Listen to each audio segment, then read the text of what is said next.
సోదరులకు నమస్తే. నా పేరు Mahesh. Insecticide India limited tractor brand కంపెనీలో వర్క్ చేస్తున్నాను.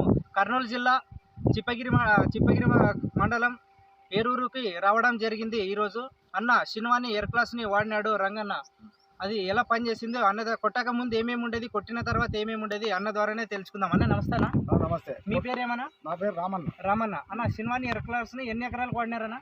3.5 ఎకరాలు వాడినారు. అది ఏమేమి పని చేసిందన్న? మీకు కొట్టక ముందు ఏమేమి ఉండేది, మీకు సమస్య ఏముండేది? కొట్టక ముందు బ్రాంచెస్ తక్కువ ఉండేవి, ఆక మందం ఉండేది. ఇప్పుడు ఆక పలసనైంది.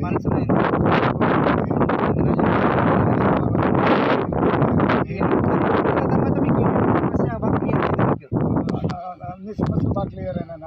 నచ్చింది. ఏమేమి పోయింది మొత్తము? నల్లి పోయింది, బుద్ధులో పురుగు పోయింది, బ్రాంచెస్ బాగా వచ్చినాయి. బ్రాంచెస్ కూడా బాగా వచ్చినాయి. ఆక మందం ఉండింది, పలసనైంది. అట్లా ముడతంతా క్లియర్ అయింది. మీకు సంతోషమైన కొట్టినందుకు? సంతోషమే. మిగతా రైతులు కూడా వాడొచ్చా? వాడచ్చు. ఓకేనా? ధన్యవాదాలు అన్న. ధన్యవాదాలు.